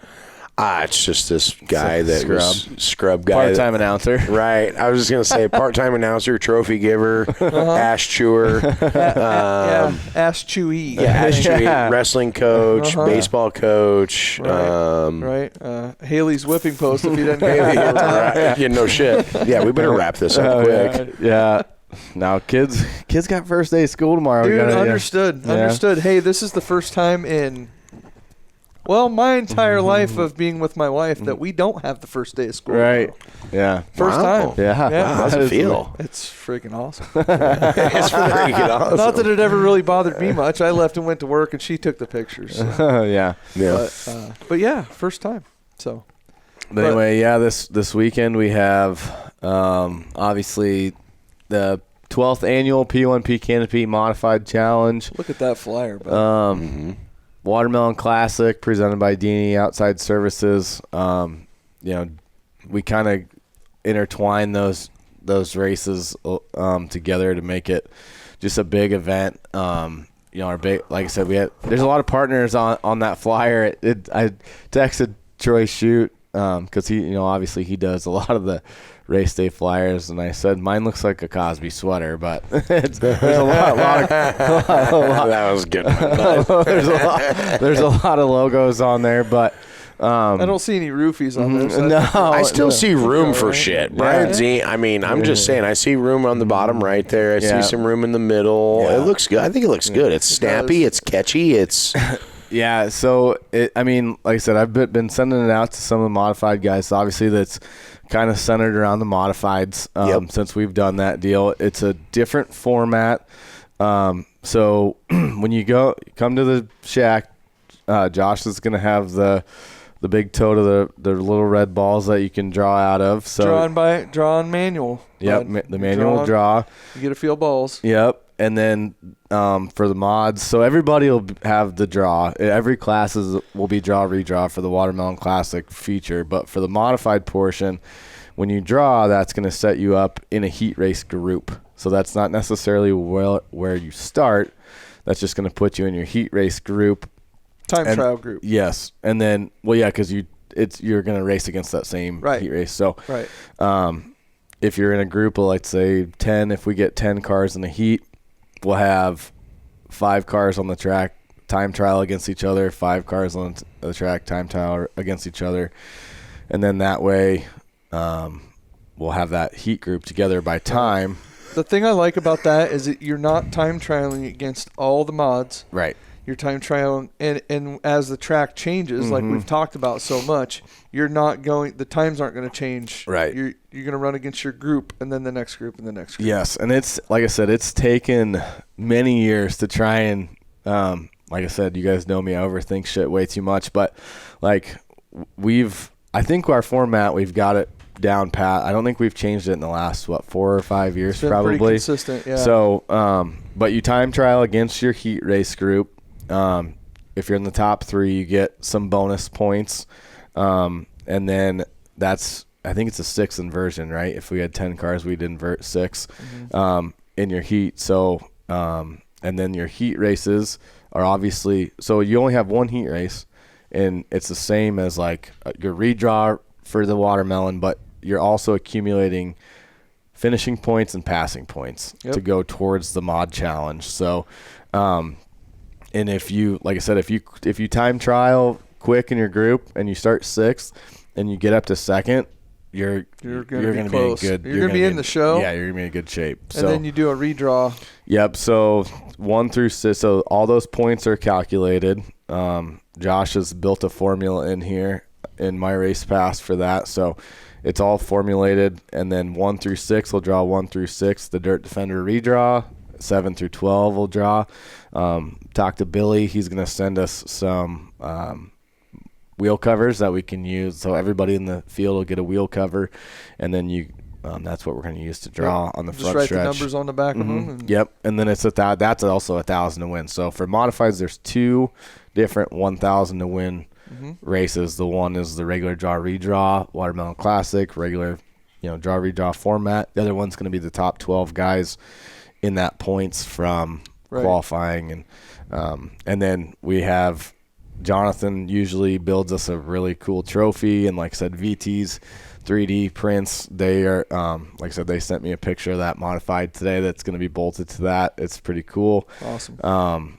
And yeah, QuickTime gets a $200 gift card from Bob Harris Enterprises and a drive shaft from Dynamic Drivelines. So you do time trial against your group for your starting spot, but if you are overall QuickTime, you get some cool stuff like a drive shaft and a gift card. Obviously, the custom trophy that Jonathan does to the winner, and then the hard charger of the night in that race, Burke gives away a full modified wrap. So, and then we also have, which is worth 700 or 850 bones on it. Come out, right? That's what, like, when we put together stuff for the John Logue, like, the stuff to me as a racer, I'm like, shit, a free set of wheels, 2 sets of gauges, like a drive shaft, a radius. I'm like, this is good stuff, so I'm super pumped that you got some of that similar stuff. And a lot of these guys, race, well, and a lot of these guys have been partners since the beginning. Like Quick Performance jumped on, like the very first one. Quick Performance and Capital and Dynamic Drivelines were like the first 3 guys that kind of jumped on to this deal, and they've been with us the whole time. Which is great. Yeah, which I guess it wouldn't have been Capital back then. Wherever Chris was working at the time. Right, but yeah, so Chris Burke Enterprises. Yeah, yep. So it's pretty cool. I'm excited. This deal's my baby, and work all year for it. Try to do everything we can to, obviously I know there's other races going on this weekend that are also really cool, big events going on other sides of the state. But if I could encourage you to bring your hot rod out to Boone this weekend, we work really hard on this, and like I said, have for 12 seasons. So, and Doug Roby, Adini Outside Services, he jumps on to help pace that purse for that race, and Mick with Pickett Salvage puts up bonuses. And actually, so the sport mods are going to be 1,000 this year because Jacob called me, and because I was trying to get him to come down to the races this weekend. So I sent him the flyer, and he calls, and he's like, "Oh, bud, we got to make the sport mods 1,000 to win too. So he's like, I'll be down there. Tell Bobcat I'm coming down. So yeah. So Gregoire Trucking made the sport mods 1,000 to win. So yeah, they used to be sport modders, him and Daryl. Oh yeah, yeah, right here, bud. Captain America, come on. You got it. So thank you, Jacob, and Gregoire Trucking. That's not just Jacob, but it's Dominic and Daryl and the whole family. They are true racers. Oh, great dudes. And like I asked him, I said, Bud, you bringing down the fish hut? And he goes, you don't make the Speedway Illustrated magazine one year and not bring it back every year after that. I'm like, my man. Because it was great for the snacks, air conditioning. You can go in there and get a little leg rub, tug, how you doing, whatever you wanted to do at that time. It was a good hydration station. Well, so maybe dehydration. Well, no, it works good too because it works good too because we use it, for the pit party on Sunday. We got to remember we got the pit party this year, and we're having a big deal for the pit party. It's gotten bigger and bigger and bigger every year. I'm pretty sure that we might be scrolling around doing a little uncut stuff. If I can talk. Or cut. Or Bobcat cut.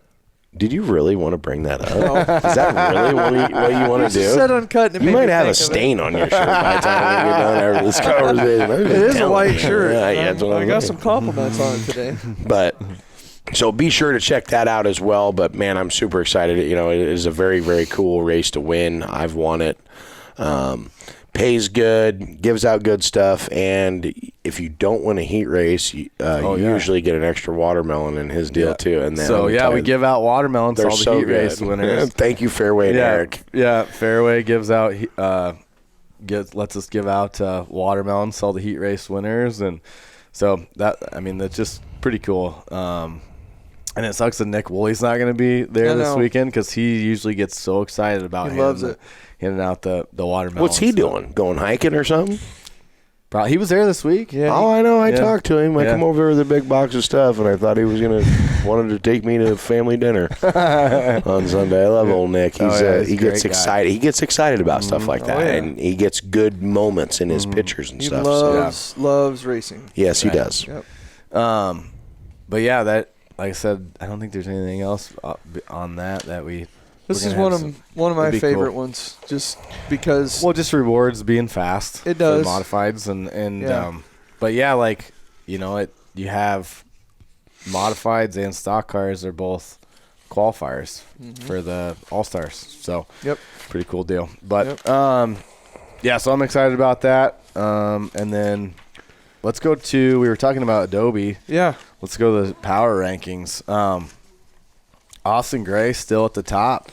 And he he's just had such a good year. He really has. Well, and he stayed consistent and, there again, he's in the top 3 this week. So keeps him up there. Brian Ziems second overall. Jimmy Gustin third. Mike Smith jumps up to 4. And, maybe, I don't know, do we get to have any, subjective additions to this? Because we could put that because it doesn't count that he actually passed 30 cars. Technically, he started first. It's so no, boys. Yeah, it was a challenge, right? So you got to leave it the way it is, or it screws everything up, in my opinion. Right. If you put that he started 30th and won, it'd be like, we'll just put him at the top. Corey Vanderwilt 5th, Jake McBurney 6th. Will Smith jumps up 1. David Smith jumps up 1. Jeremy Mills 9th. Corey Sauerman gets into the top 10 right at the end of the year. Bumped a Smith out, bumped Doug out. That was a good night of racing last night for to see some guys move around, see those guys kind of start up front against their. Not just their peers, but guys they've been running close to. I just want to give you guys shit because you guys are totally against doing it, and it actually. I think fucking shit. I'm just saying, if you do a 6-car invert, I think you see more excitement coming through the field. But I still say it was good racing. It was pretty exciting. It was, really, because either one of the points were so close, right? And I would hate for there to be something extracurricular or not even of anybody's doing just happened to screw that up. And now, you guys knew that I was going to give you shit about it. Oh, hell yeah. But I was really surprised Jeff actually put his foot down for once and made you guys do it. Because that's what we were going to do. Right. I know that's what you guys were going to do. But what I'm saying is like, I kind of like both of it, actually. Because, sometimes it is a snooze fest, but that's kind of how it was meant to be. But at the same time, it adds a little bit of a challenge. I've been on both sides. I've won track championships from the front row, and I've had to come from fourth or fifth row to win on track night. So you had a night you didn't get locked in, right? Yeah. You still won. Yeah. Yeah. Yep. I think the deal was I usually piss on the track every season championship night. I don't know if you guys have known that, but I always piss behind my car. I never knew that. Yes. Literally, you go back and watch every track championship for the last 13 years. I take a piss on the track. Like, it's just like a thing. Like, we're up there, and I'm, like, tippy-toeing around, and I'm like, man. Hank's like, well, just whip it out right here. I'm like, well, stand here and have a Pall Mall for me real quick, man, bud. Give me the block down over here. Well, them Pall Malls aren't very big. He's blocking you with one of them. Yeah, right. Dynamite comes in small packages, bud. Come on. I have heard that. But I didn't get to do that this year. I thought normally you guys do the whole field. Oh, yeah. Which I thought this was a good thing. Okay. I thought doing just the top 10, I thought that was a great idea because it cut the show down in half.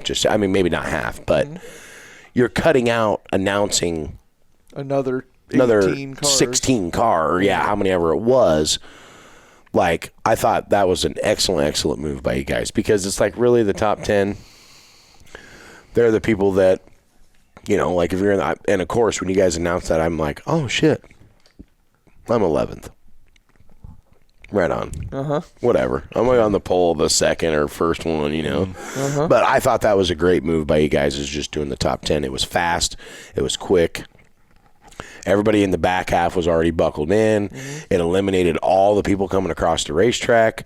There were still a few that come across to get the top 10 locked in, whatever, but then, getting everybody back over and, some people walk slower than others, and we're trying to run a show here. So I thought that was a great move. Yep. Elmquist Towing question of the week as we head into the end of the year. Who surprised you the most this season? I don't know. I mean, it was cool to see Blake Lehman get a win. Yeah, for sure. Ethan Roby probably has been a good, like, he's been consistent. I don't know. What about you fellas? Roby. Yeah. But we saw it early. Matt Meineke in a stock car? Matt in the stock car was really good. And I'm going to say the one that might get me hit from across the table. Bobcat struggles. Surprised me. It did. It just surprised me that you've had a tough year. And I wasn't expecting that. And I know you weren't, obviously. But I'm serious. Like, I'm kind of bummed about it. Like, I know. Nobody's more bummed than you. I get it. A minute 26. And I'm going to need you to do some weird shit to Josh later when you get home. She's like, what? I'm still in this 2012 magazine over here. What are you talking about? No, we've had a very trying year. Yeah. I mean, I've literally, we come right out of the gate pretty good. And then just since we got back from the North Dakota tour, I just haven't been worth a shit. I mean, just have not been good. And I don't know. Everybody's like, well, you did roll it. I'm like, yeah, but it was super soft. It was a very soft roll. I don't know if I did find a bad spring this week or on Tuesday because we were just terrible on there. But, yeah, I mean, it was pretty tough. It's been pretty tough since July, but that's all right. I'm not a quitter. I'm not giving up. And there's still a chance to turn it around. I'm coming. You know it. Oh, I'm coming. Good. I got some shit up my sleeve. I got some watermelons to give you this week. That's right. I'm coming in. Yeah, that's right. I'd have to say for me, I'd say the person that's had probably one of their better years and has I've been watching him for the last couple of years, and I've known him for a long time, and I don't know exactly how long he's raced, but this year he's really stood out to me as far as not just at Boone Speedway, but just kind of everywhere, and that's Braden Gifford. He's very aggressive, which it takes him out of the race at times. Like there's been several times that he should have won the race and has taken himself out just being aggressive, or just driving like a dipshit. There's times that it's like, holy shit, you know, like, and I'm just so proud of him, just from knowing him when he was a little kid, you know, and being around it and everything. And like, he kind of didn't really seem really all that interested when he was younger, and then all of a sudden he comes out, and that kid has just been so good everywhere he goes. I mean, when you can go away from Boone Speedway, it's tough to race at Boone, don't get me wrong, but when you can go other places and win and start in 12th or 10th or whatever, I thought that he in the fender class, I'm gonna go with 2 picks here, fender class, and I'm gonna go with the open wheels. And I think in the open wheel class, I'll start with the mods. I'd have to agree. I think Ethan Roby has really stepped up. I don't know if it's, you know, I know they got a new car. I know that plays a big deal in it. You know, when it's kind of like Jimmy, like you get Jimmy a brand new car and he's like lights out. Like back in the day, I'm saying Jim. But I think that was a big deal. But then for the sport mods, I think for me, one of my favorites is. It's tough. I'm between 2 guys, and Camden Vincent picking up his first win this year. That's a big deal. Yeah. Camden's a very clean racer. Supports the racetrack every week. He's got a fast car. He's the nice guy too many times, but then he's also the short end of the stick kind of guy. He just is in the wrong place at the wrong time. But Camden Vincent is my pick for the sport mods, and yeah, I mean the stock cars. I miss the stock cars. I'm gonna have to say Lehman too, and I think it's because we gave him a raged evil.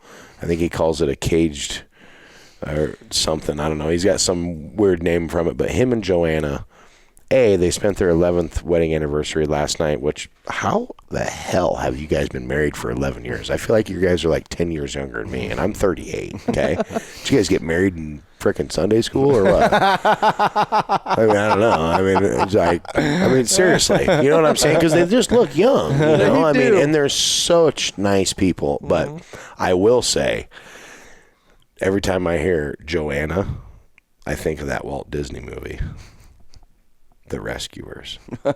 Not The Rescuers. What's the one with the? And no, this isn't me comparing you to the lizard that's on there. I don't know where you're going. Oh my God, she eats the eggs and shit, and it's the little mice, you know. It's like The Rescuers, but it's not Fievel Goes West. No, Ratatouille. Now I'm gonna have to find it, but it's this guy that is trying to get these eagle eggs, and he's got like a lizard-looking thing, and her name is Joanna. And it was one of my favorite Walt Disney movies, and that's a very odd name because she's always trying to get the eggs, you know. And he's always like, Joanna! And I just, every time I see Joanna, I think about that movie.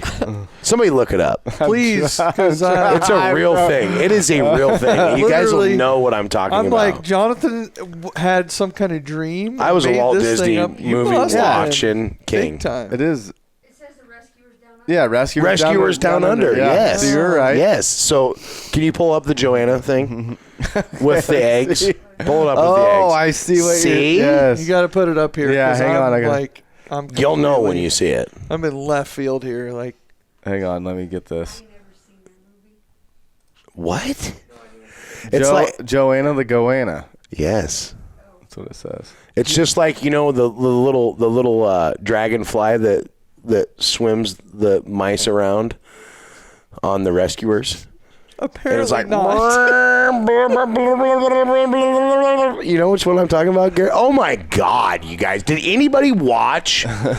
Did you not watch that either? Huh? That's Joanna. And no, I'm not comparing you to the way she looks.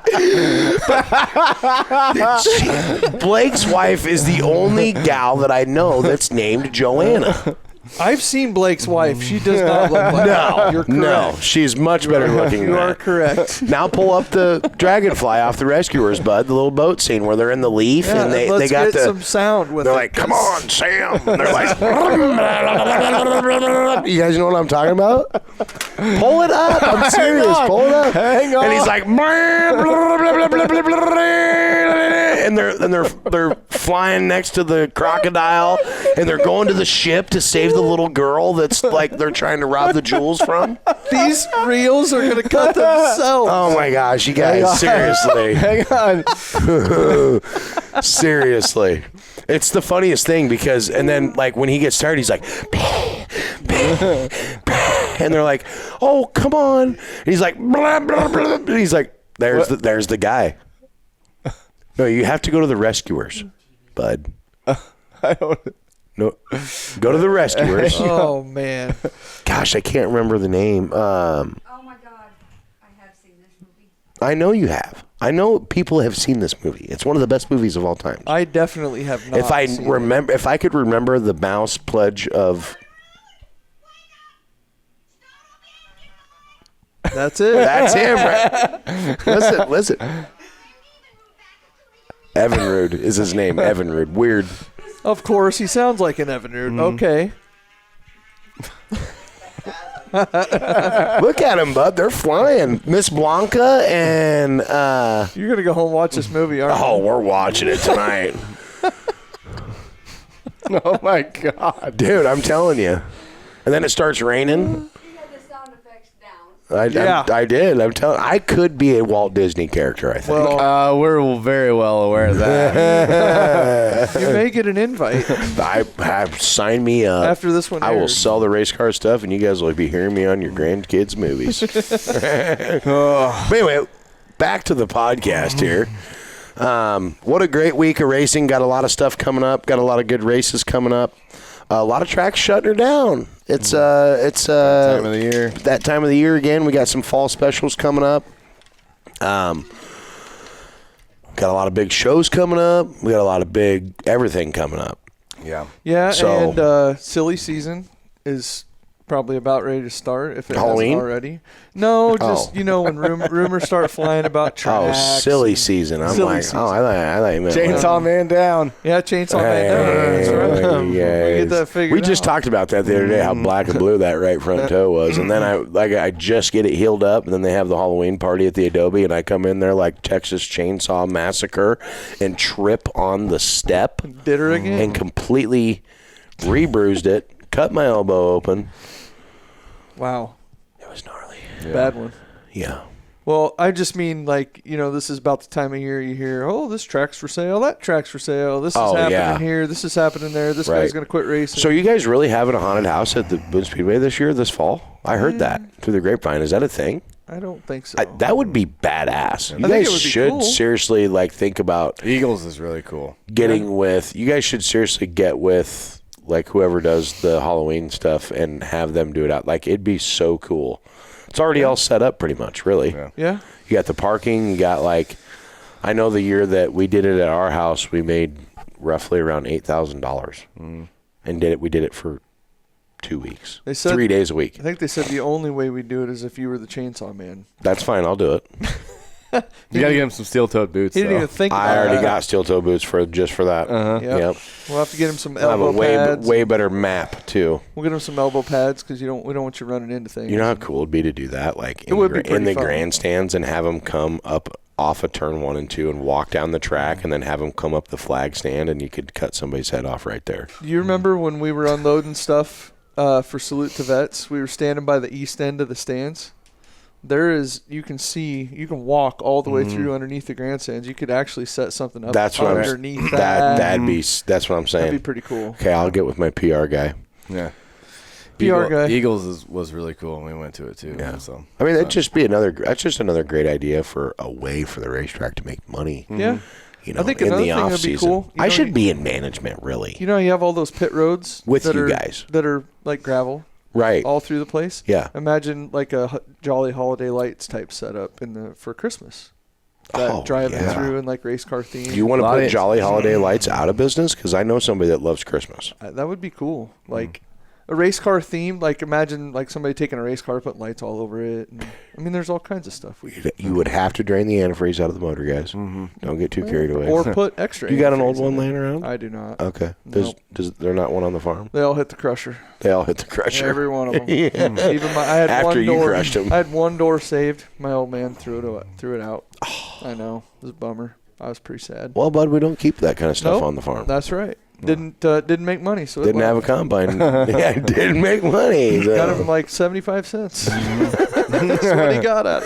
Hey, real quick, News Channel 8 posted a really cool video of Todd Magel on there with "Welcome to the Iowa State Fairgrounds, where stock car racing is underway here at the 1989 Iowa State Fair." And I'm like, wasn't even thought of. I was still hanging out with Dad down at the pig barn. Oh, you might have been out. Yeah, you've been. No, out. I was out. Yeah, I'm an 88. Yeah.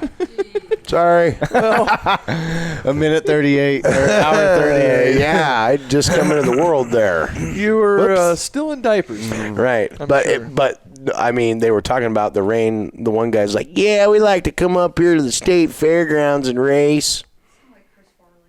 And I'm like, he's totally decked out in Chris Farley right now. "Oh, bud, yeah." Did you? I can't believe nobody said anything about it. I got the saw the Callahan parts on it. I mean, we've been yeah. selling brake pads since 1967. Yep. Okay. You what is it? You get a better look at a steak by sticking your head up a cow's ass. But I'd much rather take a butcher's word for it. Yeah. But or no, it's your butcher's ass. Or your butcher's ass. Yeah. Yeah. Yeah, one of my favorite movies. Right. But One of the few you've seen. I have not seen very many, but I've seen Tommy Boy. That's a good one. It is a damn good one. So anyway, Well, what do you think, boys? Should we close her out? we better close her out. Knock in the head. Yep, and then we'll be back next week. But yeah, we got a lot of cool stuff coming up. Like we said, Adobe Lounge is going to be firing up here. So that is only. So we will get the jar up there. Prelude. So Yeah. Saturday of the Prelude. Yep. Now I know that the 11 o'clock time is Monday to Saturday because we're already or maybe they're doing Saturday. Unless to they're doing Saturday to Saturday. We'll verify. I'm going to go ahead and just make the executive make that decision. Yeah. See, I'm not you guys. I don't have to call Dad to see if I can do something. So, all right. See how that works? But if Steph don't like it, But she'll do it because she's awesome. And She is awesome. And she'll just I'll be like, "Hey, it is the start of the race week." And she'll be like, "That's a good point." I saw Steph last night, and she also let it drop. If you come in and say you're there because of watermelons and wood chips, you get an extra sprinkle of cheese on your pizza. She did not tell me that. I made that up. But maybe you can make that happen. Well, if Susan's working, but I'll guarantee you ain't going to shit right for a week because there's plenty of cheese on top of them pizzas, and I'll promise you. You are not going to go to the Adobe and get a pizza that is not worth the $22 or $24. They're thick, they're juicy, they're sassy. You might need a thing of Tums if you get the Adobe special because she's spicy. It's okay, though. But it is very, very good. So, Very good. But yeah, no, we want to thank everybody. Like I said, Adobe for doing that. Drive Indoor Golf for jumping on here, and so go check them out. Thank you, guys. Thank you, Go Blaine. check them out during the week of Super Nationals or before, whatever you want to do. If you need to get a practice round in, you can That's book right. online, driveindoor.com. So, Andrew Berg likes to pretend he's a golfer, so maybe he'll go. yeah, there you go. There you go. Yeah, it's not very far from the racetrack. So, Nope. Anyway. No, you cannot ride your golf cart there. No. Nope, you can't do that. So, Nope. But City you of Boone can. will shut you down That's on that. right. But you can, however, call T&J Taxi. There you go. Yes, you can. Who is another big supporter of the Boone Speedway and a supporter of my program, Ronnie and Dee Dee at T&J Taxi right here in town. It's a local place. And they will be working diligently all week long. Garrett, you know what? you guys want to fight? Because I'm feeling feisty. I said it right? Did I say it right or did I say it wrong? You guess. I didn't say whatever. a word. Yeah, whatever. Anyway, they're going to be working their tail off the whole week of Super Nationals, and they are cheap. And Ronnie's a good dude. He doesn't really drive all that much, but he's got good people in his rig, and they're Johnny on the spot. So you can always use them to get to these destinations. They will pick you up, bring you back. You can be drunk as shit. They will pick you up, bring you back. They got puke buckets. They got a pisser in there. They got whatever you need. So they might have some things that you might. I mean, they got baby wipes in case you have a little. How you doing on it? We gave the mayhem to the sport box. What the hell are we doing? But anyway, I'm just saying, use T&J Taxi. There's another local place right here in town that will get you dialed up and dialed in. Absolutely. So. Yeah. On that note, I think we got the full rundown on the taxis. And I again want to thank everybody for continuing to support this the show and continuing to engage. It's awesome. Hopefully we'll see you guys on Saturday. For Josh Reynolds, Jonathan Logue, I'm Coty Malacote. Thank you for watching Watermelons and Woodchips. We'll see you next week.